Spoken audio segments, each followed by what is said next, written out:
Welcome everyone. आपका स्वागत है हमारी यूट्यूब क्लासेज पे। यूट्यूब क्लासेज में आज हम पढ़ाने जा रहे हैं human anatomy heart. Human anatomy heart की बात करें तो ह्यूमन एनाटॉमी हर्ट में पढ़ाने जा रहे हैं हम सर्कुलेटरी सिस्टम। सर्कुलेटरी सिस्टम परिसंचरण तंत्र होता है जिसकी खोज विलियम हार्वे ने की है। विलियम हार्वे ने सर्कुलेटरी सिस्टम को 3 भागों में बताया है। पहला भाग है हमारा ब्लड, दूसरा भाग है हार्ट और तीसरा भाग है ब्लड वेसल्स। तो ब्लड को हिंदी में रुधिर कहते हैं। तो रुधिर की बात करें तो रुधिर एक तरल पदार्थ होता है जो हमारे शरीर बॉडी पार्ट्स में होता है। रुधिर का जो उपस्थिति होती है वो तरल पदार्थ ही होती है। तो पूरे शरीर या अंगों में या नसों में दौड़ता है। तरल पदार्थ होगा तो नसों में दौड़ेगा। ह्यूमन बॉडी में क्या करता है, ये सभी जो अनुक्रियाएं हैं वो मस्तिष्क तक पहुंचाने का काम करता है। मस्तिष्क तक कैसे पहुंचाता है जो हम देखेंगे चार्ट के द्वारा। तो हमारे पास ह्यूमन सर्कुलेटरी सिस्टम का चार्ट भी है, तो हम चार्ट के द्वारा देखते हैं।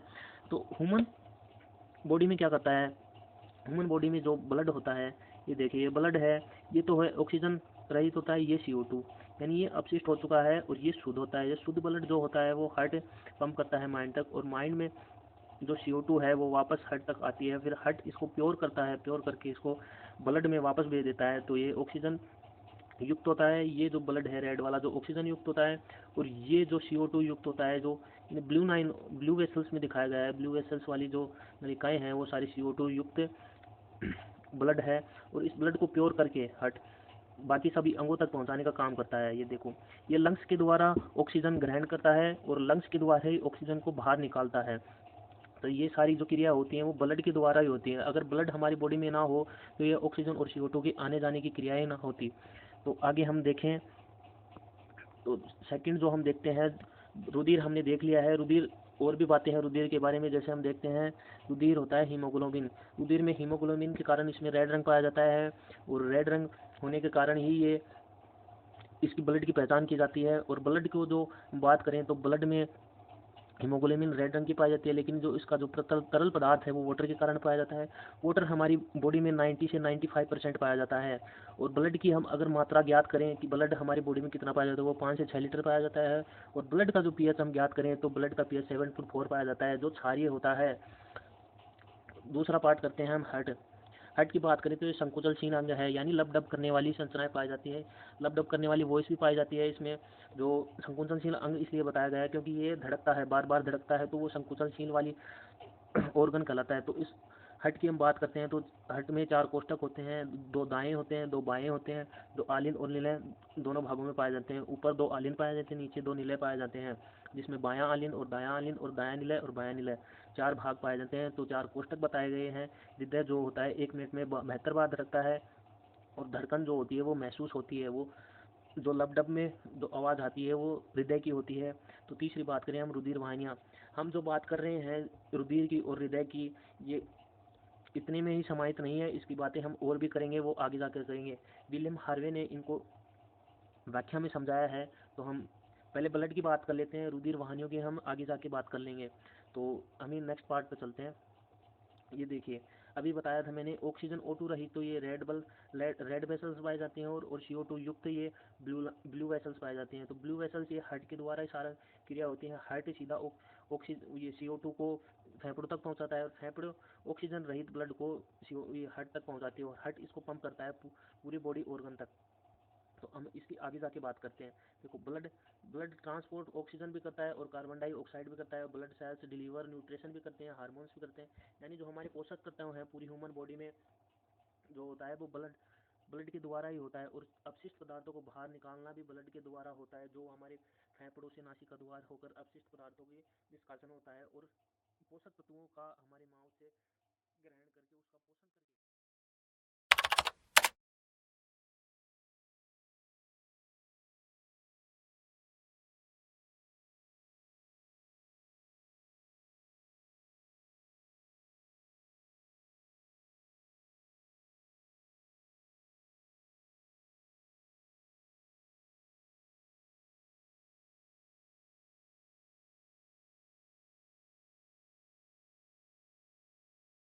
वैन और ब्लड ब्लड की तो बात हमने कर ही ली है। कार्पेल्स और वेंस और आर्टरीज ब्लड वेसल्स की बात करेंगे। ये जो होती हैं रुधिर वाहिनियाँ होती हैं, और ये हार्ट की हम बात करें बात कर रहे हैं तो नेक्स्ट पार्ट पे चलते हैं। रुधिर। रुधिर देखो हमारे पास वापस टॉपिक है जो हमारे पास बड़ी व्याख्या के साथ है, तो हम इसकी व्याख्या पूरी देखते हैं। रुधिर की एक लाल रंग का संयोजी ऊतक होता है जो मनुष्य के शरीर में भोजन, विटामिन, ऑक्सीजन, हार्मोन इत्यादि को निर्धारित करने की जगह पहुंचाता है। और सामान्य मनुष्य में 5 से 6 लीटर ही ब्लड पाया जाता है और उसका जो पीएच होता है वो 7.4 पाया जाता है, जो क्षारीय किस्म का होता है। ब्लड में हीमोग्लोबिन मौजूद होती है और इसका रंग लाल होता है क्योंकि हीमोग्लोबिन इसमें अंदर पाई जाती है और मेसोड्रम में होता है। इसका जो निर्माण है वो मेसोड्रम में हो जाता है।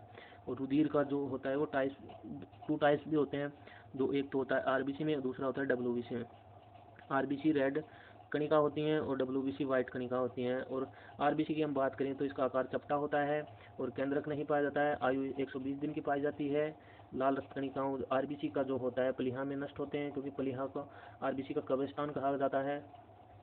तो आरबीसी की हम बात करें तो आरबीसी की जो रेड ब्लड, ये जो चपटी आकार का बताया गया है केंद्रक नहीं होता है, तो ये वाली जो होती है, अब ध्यान से देखिए, रेड ब्लड सेल्स पाए जाते हैं। अभी आपको मैं दिखाता हूँ। ये वाली जो सेल्स होती हैं, ये वाली जो कणिका आपको नज़र आ रही हैं, ये आरबीसी पाई जाती है। ये देखो आरबीसी रेड ब्लड सेल्स पाई जाती हैं। और वाइट ब्लड सेल्स जो होते हैं इनमें केंद्रक पाया जाता है। डब्ल्यूबीसी वाइट ब्लड कार्पल्स, इसका आकार लाल कणिका से बड़ी होती है, केंद्रक मौजूद पाया जाता है। इसका जीवन काल 2 से 6 यानी 2 से 4 या 6 दिन का ही होता है इसका, बाद में ये मर जाती हैं। और मर जाने के बाद में आरबीसी का तो पलिहा में उसका कब्रिस्तान यानी वहीं पे नष्ट होती हैं और इनका निर्माण भी यकृत के द्वारा होता है। तो ये देखो आरबीसी। और एक होता है प्लेटलेट्स। प्लेटलेट्स जो बिंबाणु होते हैं जो ब्लड का थक्का यानी ब्लड क्लोटिंग ऑफ ब्लड यानी रक्त का थक्का बनाने के काम करते हैं। अगर हमें कहीं पे लग जाती है, चोट लग जाती है, तो चोट लगने पर रक्त का थक्का यानी जो ब्लैक डार्क हो जाता है रक्त का थक्का, खून जिसको बोलते हैं खून जमा होना, खून जमा होना ये प्लेटलेट्स के कारण ही होता है। तो हम वाइट ब्लड सेल्स की करें तो ये हमारी एंटीजन के रूप में पाए जाते हैं जो हमारे बॉडी में रोगों से लड़ने की क्षमता को बढ़ाते हैं। ठीक है, अब हम चलते हैं नेक्स्ट पे। ब्लड हमारा कंप्लीट हो चुका है और ब्लड हम सैंपल देखें तो ये देखिए, ये जो होती हैं ये ब्लड पाया जाता है यानी रेड रंग का पाया जाता है और ऊपर जो होता है वो प्लाज्मा यानी प्लीहा के रूप में, और ये वाइट ब्लड सेल्स पाए जाते हैं। और ये इसके रूप में जो ब्लड ग्रुप जाना जाता है, ये देखिए 40 से 45% से 50% is red blood cells, 5 litre in volume, 11 point में आप देख सकते हैं। बात करें तो रेड ब्लड सेल्स 45-50% पाए जाते हैं, वाइट ब्लड सेल्स 1.2% पाए जाते हैं और प्लाज्मा जो होता है 50 से 55% यानी 50-50 दोनों का पाए जाते हैं, रेड ब्लड सेल्स और प्लाज्मा का। प्लाज्मा जो ब्लड का थक्का जमाने में काम करते हैं। अभी आपको मैंने बताया था। तो हम चलते हैं वापस हमारे फर्स्ट वाले पे। यहाँ पे हम ब्लड की बात कर चुके हैं, पूरी कंप्लीट तरीके से हो चुकी है क्योंकि वाटर इसमें 99% पीएच मैंने आपको बता चुका हूँ। तो हम बात करते हैं दूसरी सेकंड पार्ट हृदय की, जो हम फर्स्ट क्लास में आपको मैं बता चुका हूँ कि इसके 4 पार्ट होते हैं। 72 मिनट में 73 बार धड़कता है। तो हम इसकी बात करते हैं ब्लड प्रेशर की। तो ब्लड प्रेशर को मापते हैं स्पेगनोमीटर से, जिसे हम रक्तचाप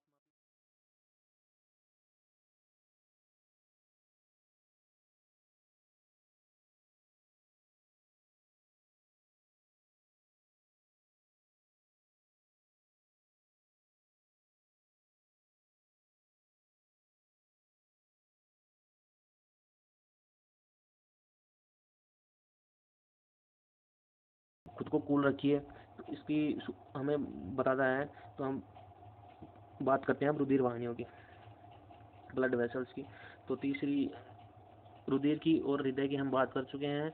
अब चलते हैं रुधिर वाहिनियों पे। देखिए, हम आपको पढ़ा रहे हैं कंपटीशन के एग्ज़ाम के लिए, तो हम आपके साथ एकदम फ्रेंडली नेचर की तरह से बात करके आपको पढ़ा रहे हैं। तो आप इसको ध्यान से सुनिए, बस हमारी बातों को ध्यान से सुनिए। बाकी कंपटीशन में आपके पास अगर इसका क्वेश्चन आ जाता है तो आप आसानी से सारे क्वेश्चन जो मैं पढ़ा रहा हूँ, स्पेक्ट्रोमीटर का हुआ, जैसे हीमोग्लोबिन, वाटर का, जैसे ब्लड का और हार्ट का, अगर कोई भी क्वेश्चन आता है तो आप आसानी से उसको हल कर देंगे। तो हम रुधिर वाहिनियों की और बात कर लेते हैं यहाँ पे। तो आपका जो सर्कुलेटरी सिस्टम है, विलियम हार्वे ने जो सर्कुलेटरी सिस्टम बताया है वो कंप्लीट हो जाएगा और इसमें आपका एक भी क्वेश्चन अटकेगा नहीं।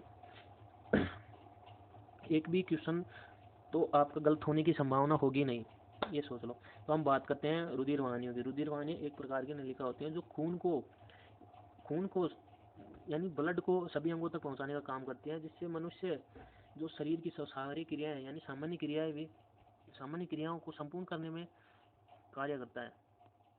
तो हम बात कर लेते हैं रुधिर वाहिनियों की, जैसे मैं भी बता देता हूँ। रुधिर वाहिनियाँ ये होती हैं 4 प्रकार की। पहली तो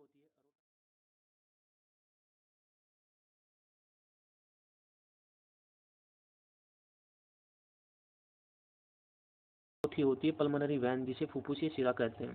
तो इसकी हम बात कर लेते हैं इस डायग्राम के द्वारा। ये देखो, ये जो हार्ट है वो डबल सर्कुलेटरी सिस्टम पाया जाता है।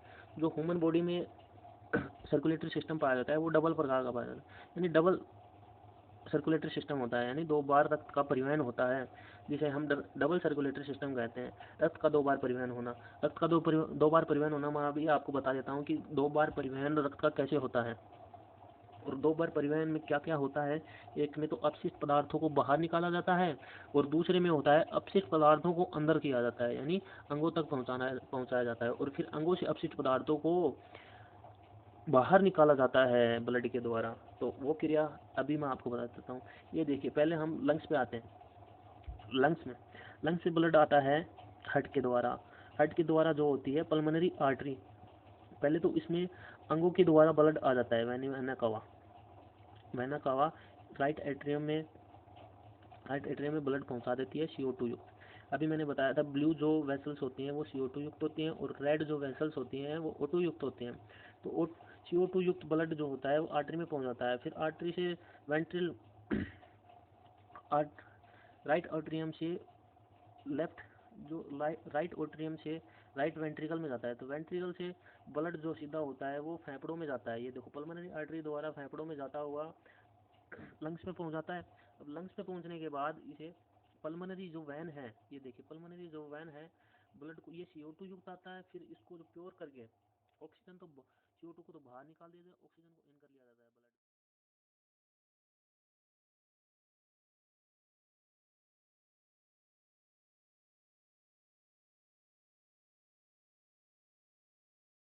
ब्लड। राइट वाले कक्षक से गया था ब्लड, अब आता है लेफ्ट वाले कक्षक में। तो लेफ्ट वाले कक्षक में ब्लड आ जाता है ऑक्सीजन युक्त आने के बाद ये जो होता है मैंने बताया था बाइकोस्पिड होते हैं। बाइकोस्पिड प्रेशर पड़ेगा तो ब्लड आ जाएगा वेंट्रिकल में। वेंट्रिकल में आते ही जो ब्लड है वो सीधा जो ब्लड है वो जाएगा अंगों तक। ये देखिए, ये जो वेंट्रिकल में ब्लड जाता हुआ ये सीधा आता है अंगों तक।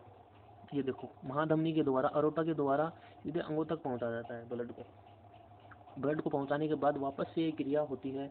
ये देखो, वेना कावा द्वारा ब्लड वापस से CO2 युक्त इसमें पहुंचा देता है राइट ओट्रियम में, और राइट ओट्रियम क्या करता है, राइट वेंट्रिकल में पहुंचा देता है, राइट वेंट्रिकल वापस से फेफड़ों तक पहुंचा देता है। तो ये क्रिया धोरी परिसंचरण तंत्र की क्रिया कहलाती है। तो इसे बोलते हैं डबल सर्कुलेटरी सिस्टम। हार्ट की यही होती है। ब्लड वेसल्स जो क्रिया सारी होती है वो एक पल्मोनरी सर्कुलेशन या सिस्टेमेटिक सर्कुलेशन कहलाता है। तो बात करते हैं हम नेक्स्ट की, ब्लड ग्रुप एक हमारा टॉपिक और रह गया है जिसे हम अभी कर लेते हैं। ब्लड ग्रुप की बात करें तो रक्त समूह है जो होता है ये लाल रक्त कोशिकाओं की सतह पर पाया जाने वाला पदार्थ एंटीजन होता है, जिसकी उपस्थिति अनुपस्थिति के कारण ये ब्लड ग्रुप को 4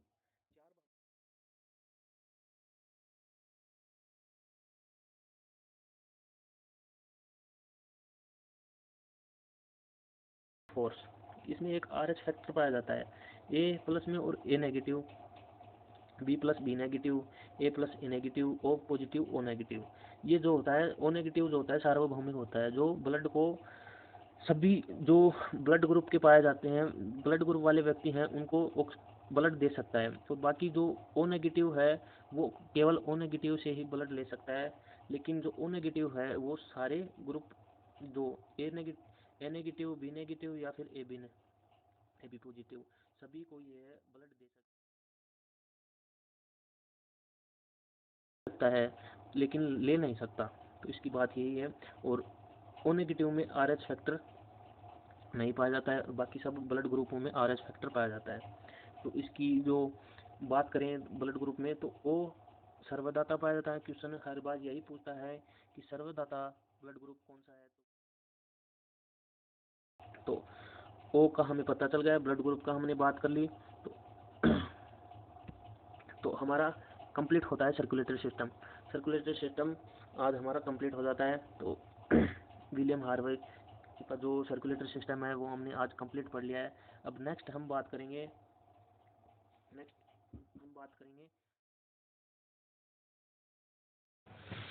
ओके फ्रेंड्स, अब हम बात कर लेते हैं हार्ट से जुड़े क्वेश्चनों की।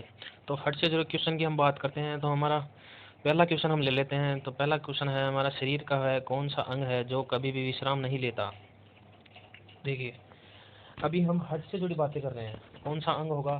तो अंग होगा जो हमारे शरीर बॉडी में जो होता है अंग, वो होता है हार्ट, जो कभी भी विश्राम की अवस्था में नहीं होता। अगर वो विश्राम कर लेगा तो इंसान व्यक्ति की मौत हो जाएगी। तो आप सभी को पता है, तो वो होगा ऑप्शन हमारा डी, जो है हृदय।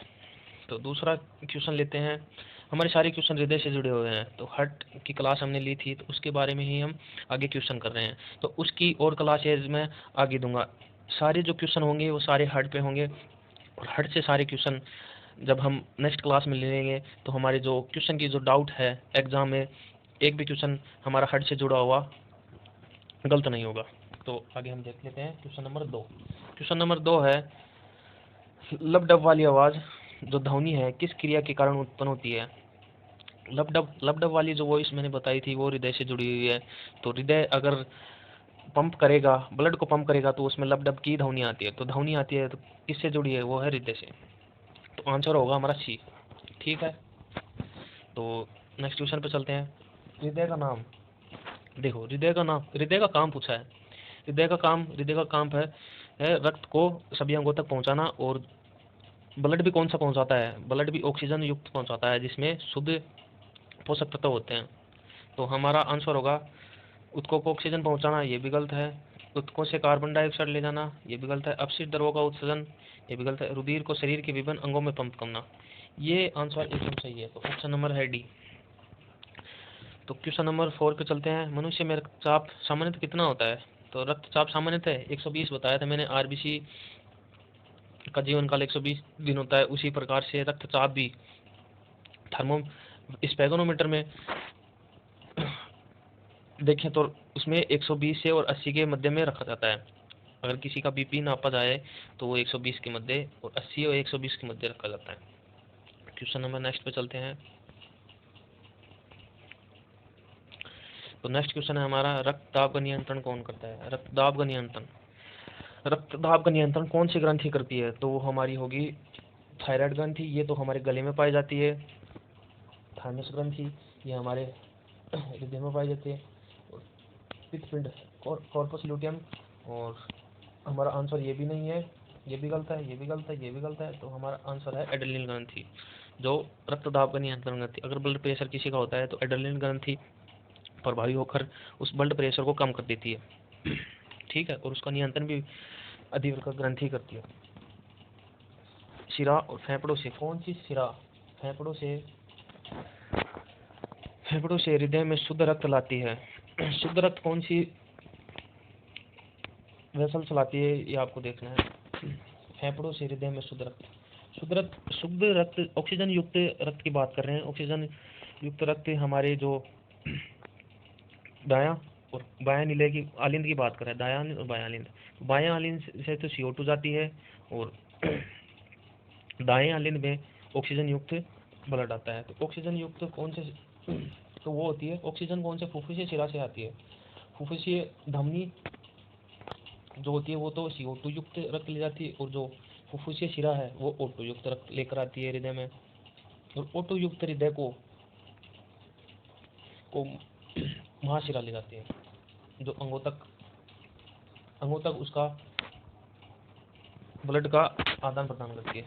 ठीक है, तो इसका आंसर होगा फुफ्फुसीय शिरा। तो क्वेश्चन नंबर 7 पे चलते हैं। मनुष्य के शरीर में हृदय को एक बार धड़कने के लिए कितना समय लगता है? तो एक बार धड़कने के लिए मतलब नैनो सेकंड की बात कर रहा है, तो नैनो सेकंड में होगा 0.8 सेकंड। अगर 1 मिनट की बात करता तो वो 72 बार धड़कता, लेकिन ये नैनो सेकंड की बात कर रहा है, यानी प्रति सेकंड कितनी बार धड़कता? 0.8 सेकंड। निम्नलिखित में से कौन सा मानव का हृदय अशुद्ध रक्त पहुंचाता है? अशुद्ध रक्त मानव के हृदय में अशुद्ध रक्त कौन पहुंचाता है? तो वो होती है हमारी फेफड़ों की धमनियां, फुफ्फुसीय धमनियां। फुफ्फुसीय धमनी मैंने अभी बताया था आपको कि CO2 युक्त रक्त लेकर आती है। तो नेक्स्ट क्वेश्चन पर चलते हैं। कौन सी शिरा फेफड़ों से हृदय में शुद्ध रक्त लाती है? अभी अभी बात की थी हमने फुफ्फुसीय शिरा की। ठीक, वो क्वेश्चन वापस रिपीट हो गया। तो नेक्स्ट क्वेश्चन देखते हैं। सामान्य व्यक्ति के हृदय का वजन लगभग कितना होता है? सामान्य व्यक्ति का हृदय का वजन मैंने बताया था, अगर ह्यूमन बॉडी की बात करें तो उसमें होगा 250 ग्राम, और एक स्वस्थ व्यक्ति की बात करें तो उसमें होगा 300 ग्राम। ठीक है, चलो वो क्वेश्चन रिपीट हो गया। तो नेक्स्ट क्वेश्चन पर चलते हैं। हृदय और उसकी बीमारियों के अध्ययन से संबंधित विज्ञान को क्या कहा जाता है? तो हृदय से जुड़ी अगर कोई भी बात हो तो हमारी कार्डियोलॉजी के अनुसार आती है। ये देखिए कार्डियोलॉजी, इसमें ऑप्शन में है हेमेटोलॉजी, हेपेटोलॉजी, तो हमारा कार्डियोलॉजी एकदम राइट आंसर होगा इसमें। वो क्वेश्चन जो गलत हो गया, रिपीट हो गया था, तो ओके करते हैं। तो हम क्लास को फिनिश करते हैं, और नवरात्रा की सभी को शुभकामनाएं। हैप्पी नवरात्रा।